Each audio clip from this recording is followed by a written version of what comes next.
But I cannot see in my computer. Okay. Who is come? Who come now? Mbak Umi. Okay, right. Mbak Umi, Mbak Ayu. Okay. Right. Mungkin dia ya terlambat atau jam-jam 11 dia bakal datang. Oke, selagi menunggu kita lanjutkan sekali lagi. Kita tadi sampai on ya. So if you want to use preposition on, so we have to refer on to the noun, explain days and weekend. For example, let's meet on Saturday. And on juga bisa refer to street or avenue. For example, I live on Main Street, Egg Street. Egg Street, right? No, Main Street. Yeah, sorry. So the preposition on ini lebih spesifik dan lebih menjelaskan kata bendanya dengan clearly. Okay. How about the preposition at? At refer to hours. For example, let's meet at 12 o'clock. And at juga is also used to explain address or specific location, like I live at 32 Main Street. So you can see the differences between on and at. Is the noun is quite similar, but it's more specific in the example if we want to use at, right? Okay. And then we talk about prepositions with time. So there is some prepositions of time like during, until, for, and since. What during in which time we use during in a sentence? So during is we use to explain another two or more events in the same time. For example, he slept during the meeting. How about until? Until is referred to yeah.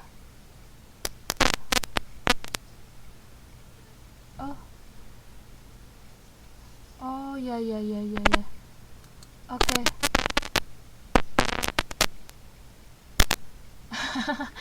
Kawan-kawan yang lain pada kemana? Oke, ini udah nampak kan? Jadi ya. Saya ulangi sekali lagi ya. Jadi prepositions of time is consists of during, until, for, and since. Jadi pada saat kapan kita menggunakan during?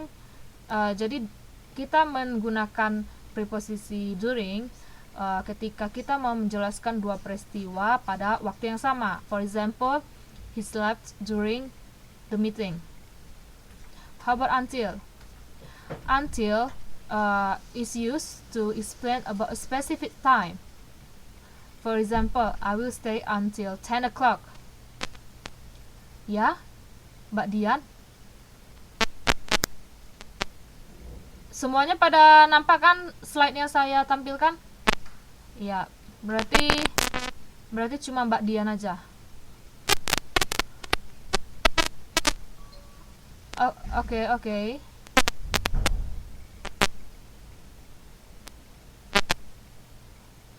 Oke, ya lanjut. Penggunaan preposisi for digunakan untuk menjelaskan panjangnya waktu. For example, she has been working here for 1 month. Selama 1 bulan. Okay, the preposition since digunakan untuk menjelaskan kegiatan yang terjadi di masa lampau, tetapi masih terjadi sampai sekarang. For example, I have lived in New York since 2012. Okay, and then the next preposition. like past, across, into, and out of.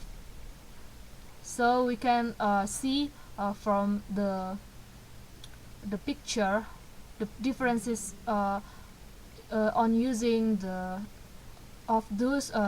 those prepositions. For example, the blue owl flew past, the green owl past, menjelaskan bahwa benda itu melewati suatu tempat. The second example, like the owl walk across the bench, across, menyeberangi. The third example, the owl jump into the box, into, menjelaskan bahwa suatu benda itu masuk ke dalam. The last sentence, like the owl came out of the box, ya. Oke, silakan. Ya, so the out of menjelaskan bahwa suatu benda itu keluar dari suatu tempat. Oke. Another preposition, like prepositions of location. There is on, in, over, under, far, near, up, and down. So from the picture you can see the differences, right? Okay. Another points talk about cohesive markers. Jadi ini cohesive markers ini bagian dari transitional tag yang kita pelajari pada pertemuan sebelumnya. So what is cohesive markers? So cohesive marker refers to the linking of ideas in a logical sequence of or order. Cohesive marker refers to the organization of sentences and ideas in a text together as a whole within the paragraphs. They hold together by cohesive devices or transitional words and expressions. Jadi cohesive marker ini gunanya untuk menghubungkan kalimat yang satu dengan kalimat yang berikutnya supaya coherence, supaya memiliki hubungan satu sama lain. Here are some the cohesive marker, like you can see in the slide. Jelas gak? Bisa nggak mbak baca di slide berikut? Ya, jadi ini beberapa contohnya kita bisa gunakan apabila kita mau menerjemahkan atau menulis suatu kalimat dalam bahasa Inggris. Coba kita buka halaman 7.7. Jadi ini yang taks 5 ini berhubungan dengan cohesive marker.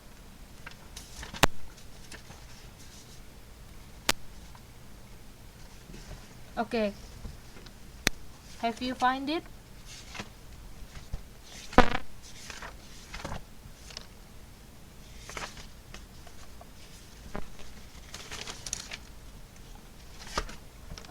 Wait for a minute.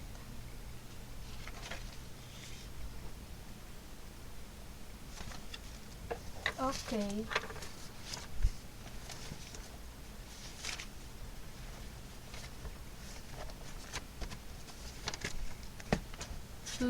Tujuh titik 7. Perhatikan kata ya. 7.7. Coba kita terjemahkan paragraf 4. Ya, siapa yang mau jadi volunteer?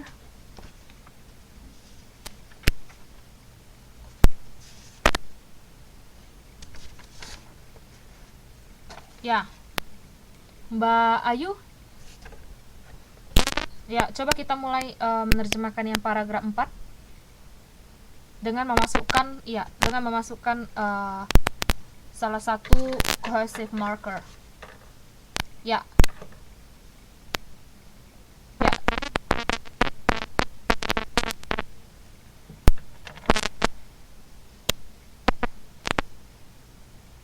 Kemudian hari.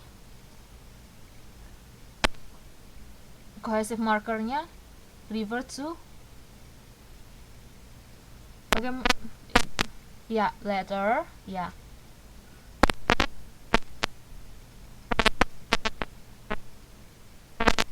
Ya.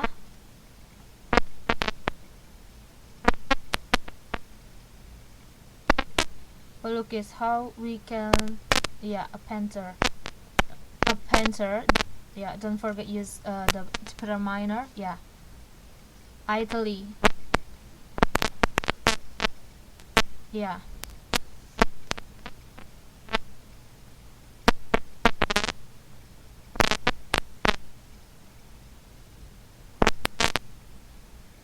How do you translate berkenalan in English?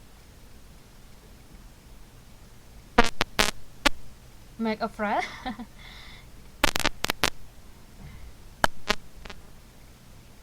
Berkenalan revert to right. Yeah.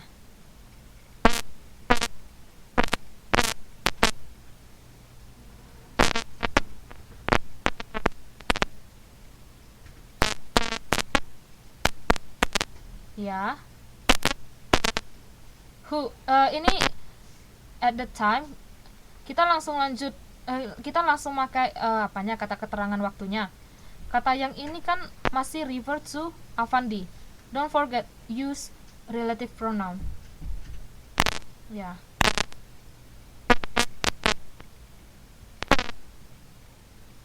Ya. Ya, right.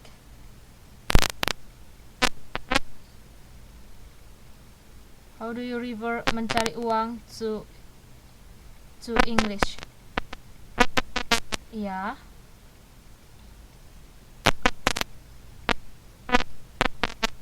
Ya.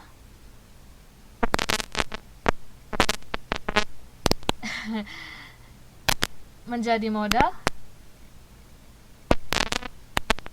Ya, right. Ya.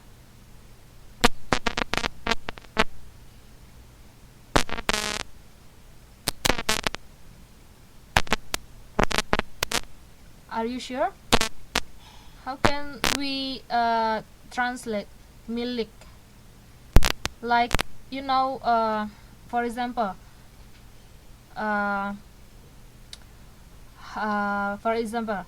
this is Ayu's house. Yeah. Or itu refer to bentuk kepemilikan dari kata bendanya. Jadi bagaimana kita terjemahkan yang ini?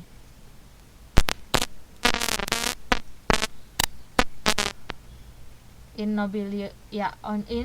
Luigi Nobilo's studio. Ya.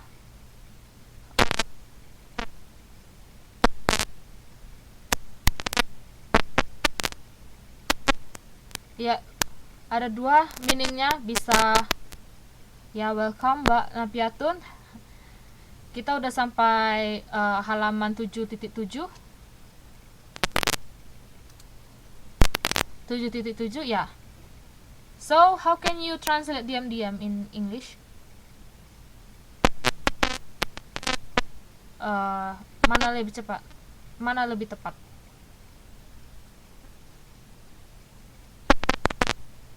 Nah, yang mana yang lebih tepat? Ya. And then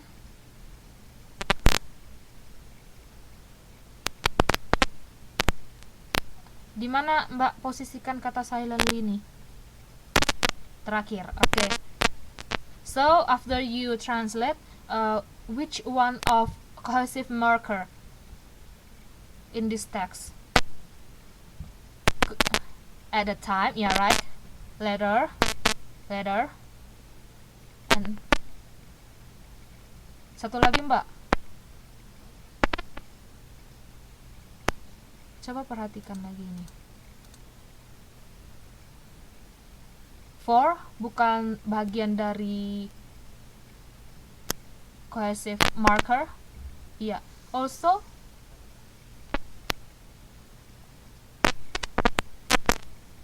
bagian dari adding, ya. Oke. Sampai sini sudah bisa paham contoh-contoh cohesive marker. And then try to open task 6 page 7.8.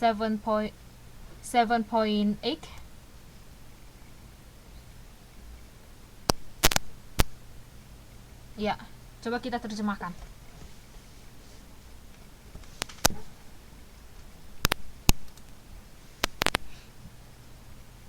Ya, Mbak Napiatun bisa bantu terjemahkan task 6?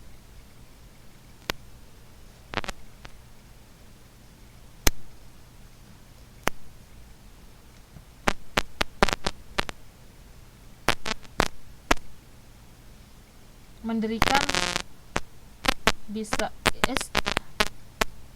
diterjemahkan menjadi establish, mendirikan atau membangun. Oke.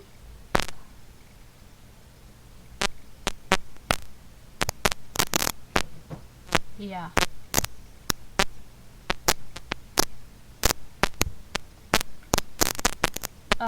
Kalau nama tempat tidak perlu diterjemahkan.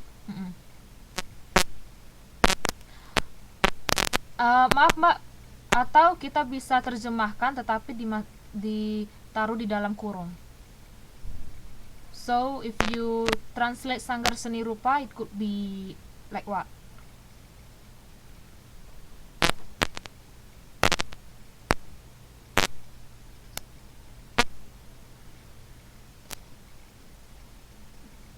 Bahasa Inggrisnya apa Mbak? Ya, art. Seni rupa itu sama dengan art.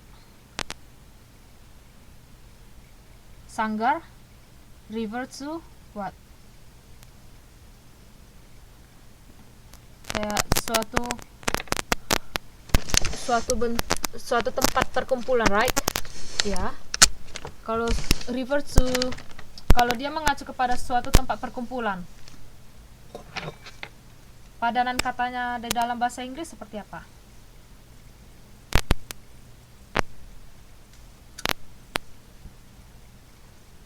Dengan kata lain,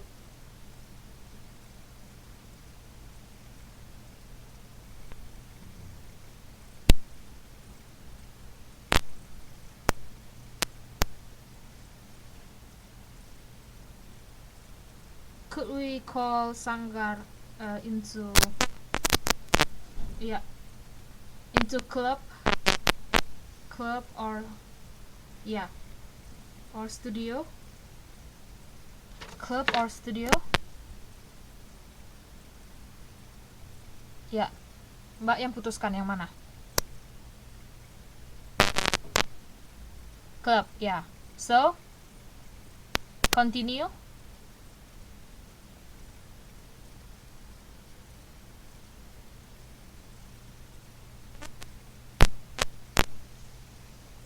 Jiwa Mukti itu nama tempat. Ya. Nama tidak bisa diterjemahkan, ya.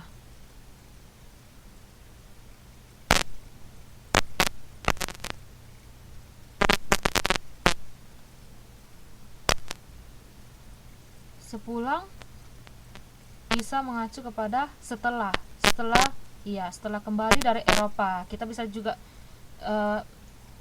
terjemahkan sebagai setelah kembali dari Eropa.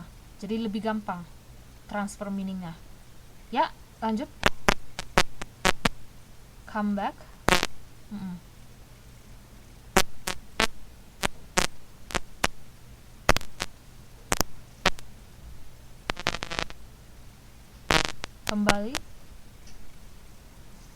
Kembali. Iya. Bahasa Inggrisnya?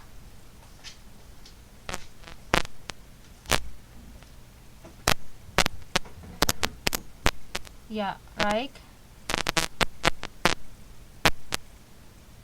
Or studio.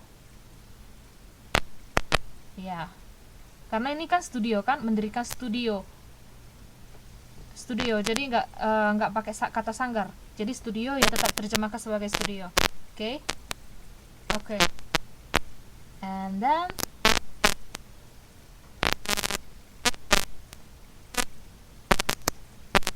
kata sekarang, coba perhatikan Mbak, kata sekarang juga bisa kita gunakan ya, bisa pakai now atau at present.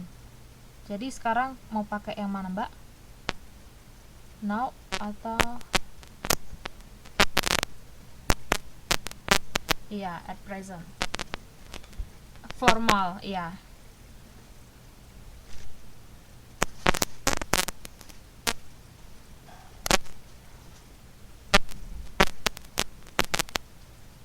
Memiliki, has, iya.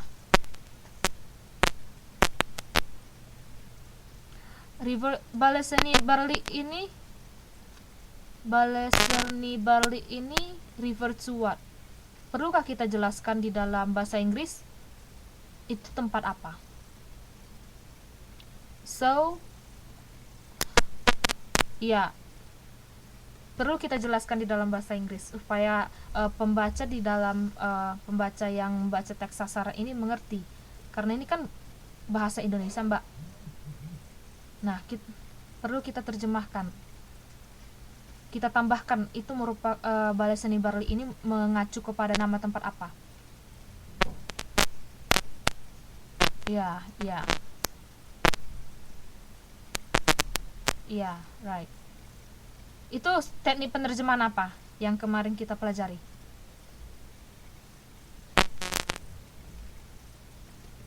Omission kah?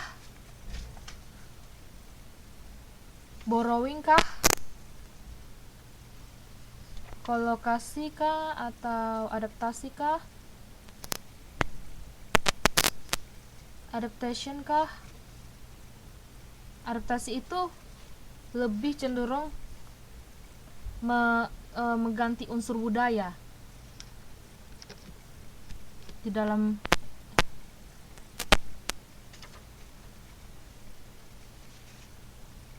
ya teknik amplification ya, teknik penambahan. Oke.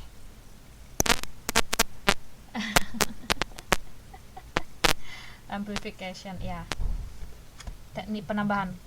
Oke, lanjut.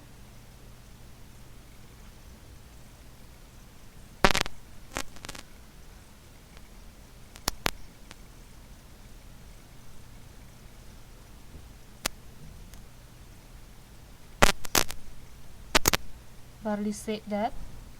Are you sure? Atau kita bisa gunakan cohesive marker di teks ini untuk menghubungkan kalimat pertama ke kalimat berikutnya. Kalau misalnya pakai cohesive marker, yang mana yang cocok untuk menghubungkannya?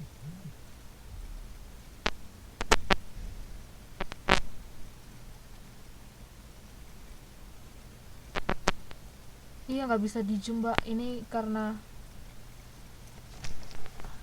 layarnya statis.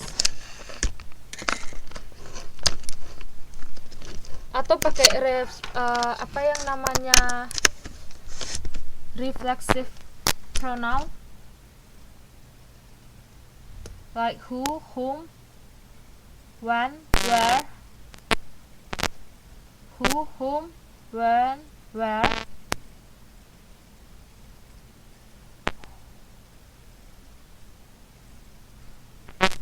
Where, yeah, right. Where he, ya, menyatakan atau menyebutkan, ya, mengacu pada kata menyatakan.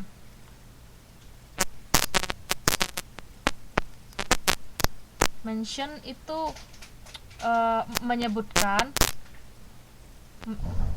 menyebutkan juga Mbak, tapi ini lebih refer to menyatakan.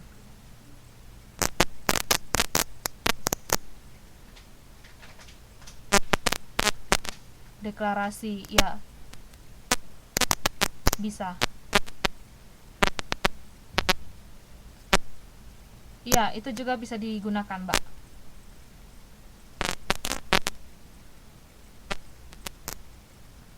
where plus subject plus predicate. So we use pronoun stated in past. Ya, jadi karena ini peristiwanya terjadi di masa lampau, jadi semua tensesnya itu menggunakan past tense. Okay? Ya. And then cita-cita.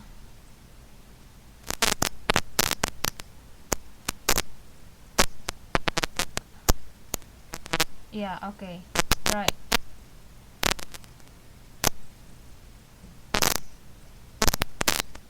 Yeah.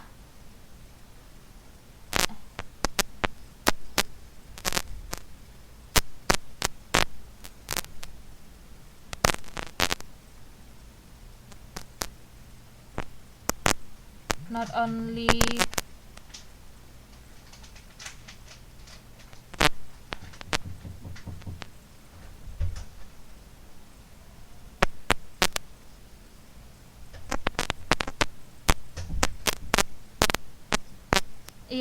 painting. Ya, karena kita tadi makanya paint. Ya. Karena maknanya tentang painting. Jadi kita samakan jadi painting.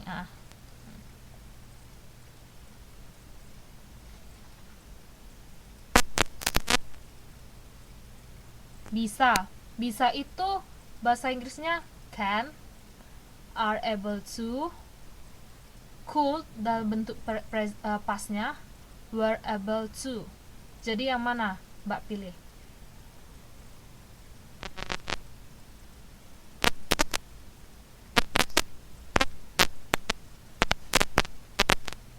Ya, to be plus able plus to.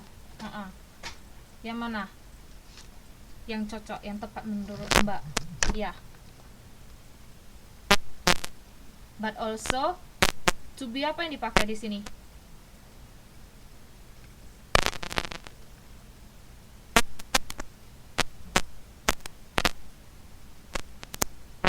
Were, ya, karena kalimat yang sebelumnya menggunakan to be were. Jadi kalimat berikutnya harus menggunakan to be yang sama, iya. Iya, were able, no, be able. Were able to. Yeah.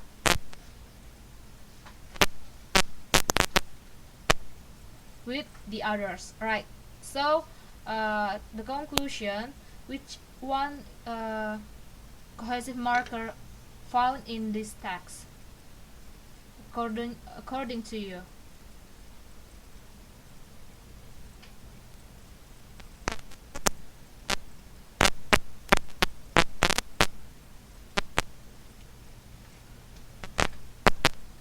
Yeah, but also and not only.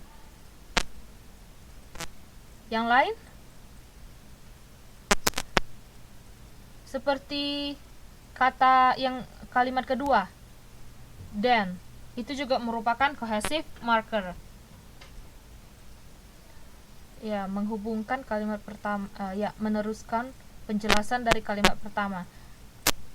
And juga where. Ya, oke, Mbak. Ya, where he stated. Where merupakan bagian dari cohesive marker. Oke?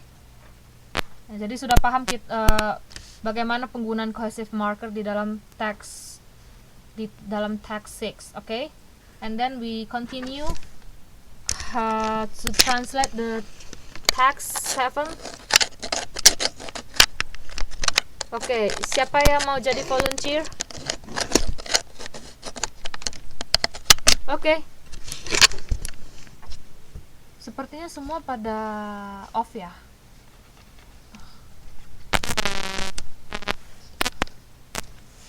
Oke, siapa yang mau jadi volunteer untuk text 7?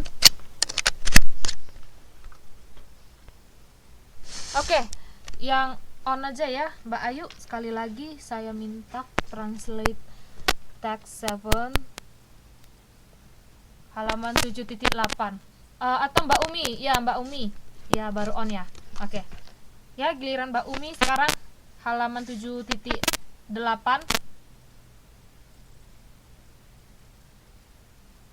Ya, halaman 7.8. Iya. Iya. Oke.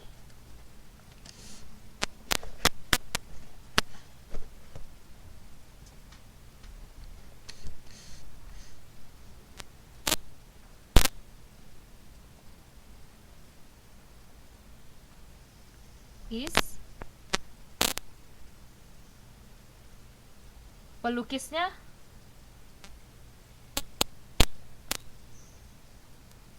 ya, kenapa mic-nya Mbak putus-putus? Ya, halo.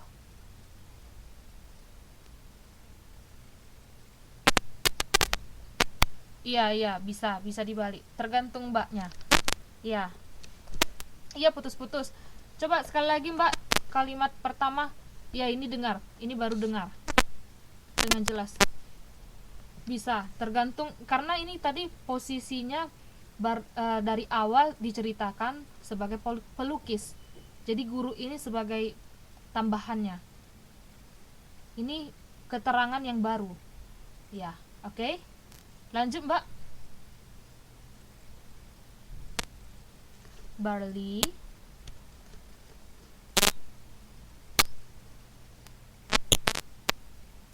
a teacher. How do you translate sekaligus? Ya, as well as a painter, right? Okay. Okay.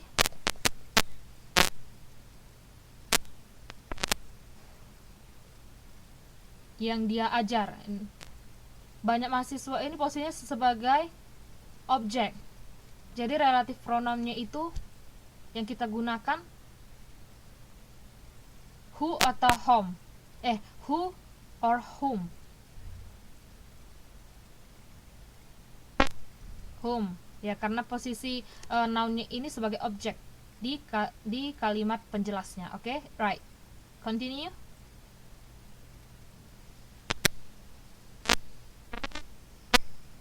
Whom diikuti oleh subjek plus predikat.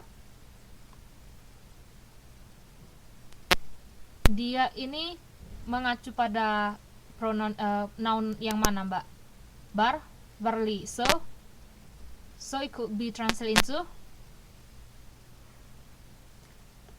into he, whom he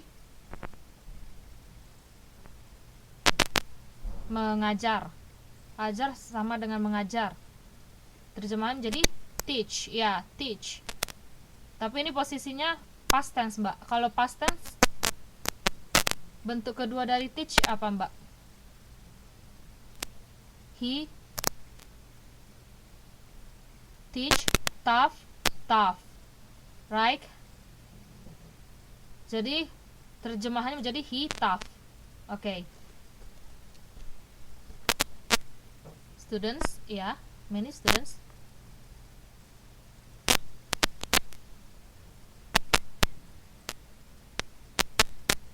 Nama tempat, ya, yang sudah jelas, ya. ITB. He taught at Oke, ya. Mbak, kenapa suaranya putus-putus?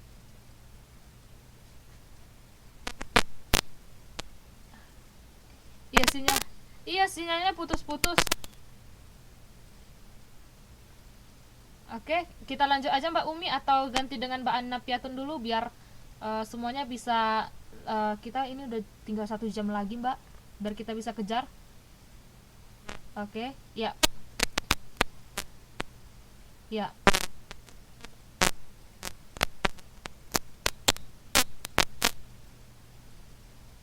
Iya Mbak Umi. Iya. Dari many students tadi.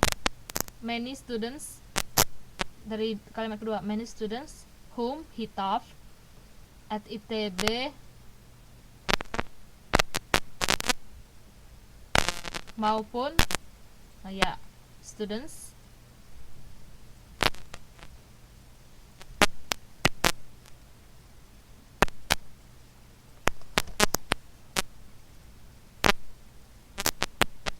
Ya, fine art club, studio. Iya, fine art clubnya tadi itu nama tempatnya. Versi bahasa Inggrisnya. Oke, lanjut.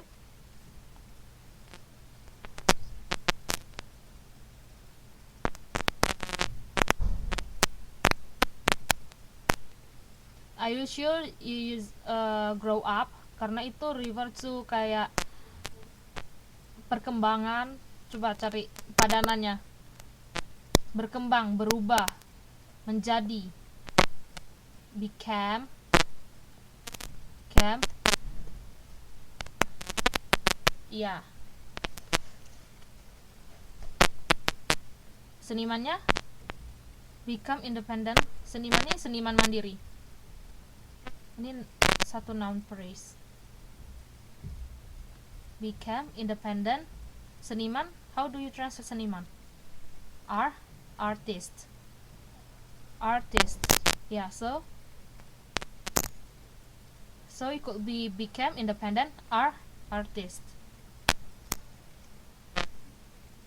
Yeah. Yeah, right. And then beberapa. Bisa several, bisa some, bisa ya. Bisa bisa, Mbak. Mantan mahasiswa ini kata gantinya apa, Mbak?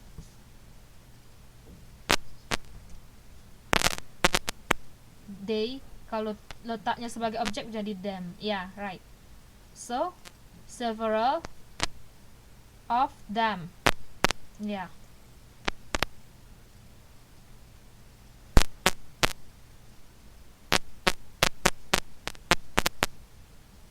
Itu sama aja, Mbak, tadi. Them itu murid ini terkesan redundant, ya. Terkesan diulang-ulang. Jadi bisa dihilangkan.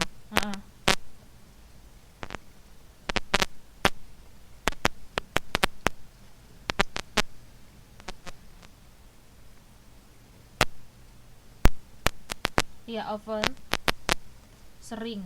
Often itu artinya sering. Ya, jadi maknanya di sini terkadang di dalam bahasa Indonesia itu pesannya diperhalus jadi terkadang, tetapi artinya sebenarnya sering. Oke. Iya, often. Mengabaikan bahasa Inggrisnya ignore. Ya, ignore. Oke. As a teacher. Bisa kita ganti barely dengan pronoun. Nah, jadi several of them often ignore him as a teacher. And then namun.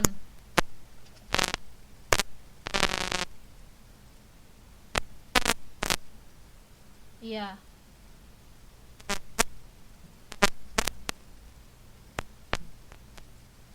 How do you translate? Yang membanggakan hati. That made feel proud.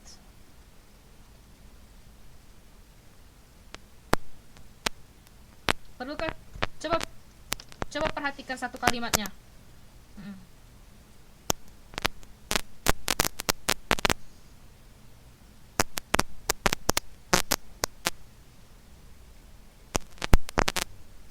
However,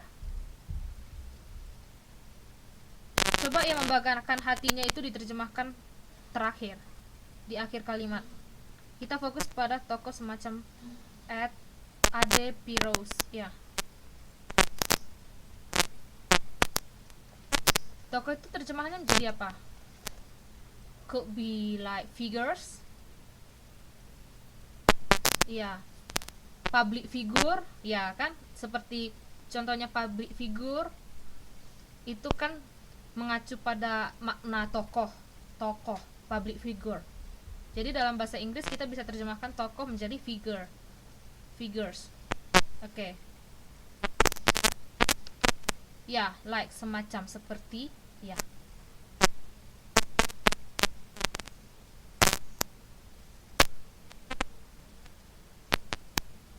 Still mengakui.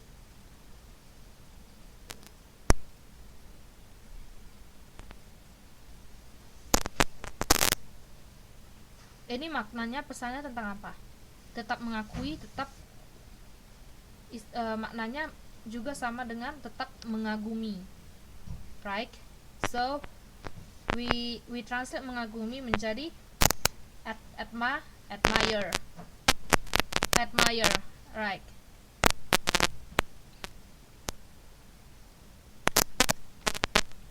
Barley kita ganti menjadi pronoun. Iya, and then yang membanggakan hatinya jangan lupa diterjemahkan.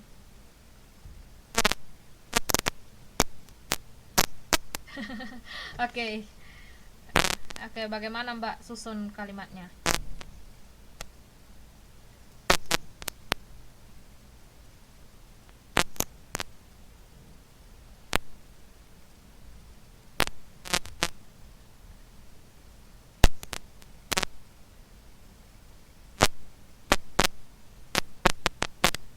Made.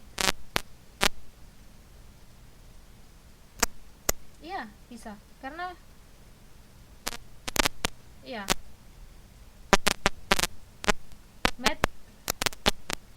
Made him, bangganya bahasa diartikan sebagai apa? Made him proud.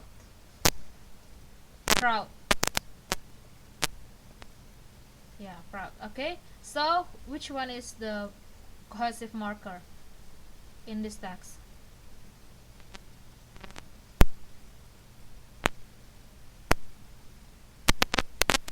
Ya, sekaligus terjemahkan menjadi as well as. Yang lain seperti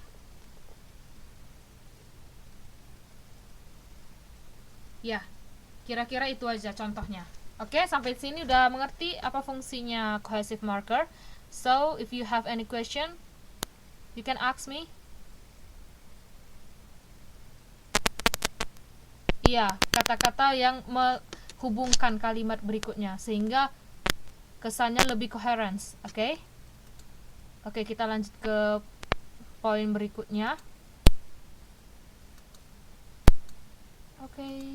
What happened? Yeah, please open your book on page 7.21.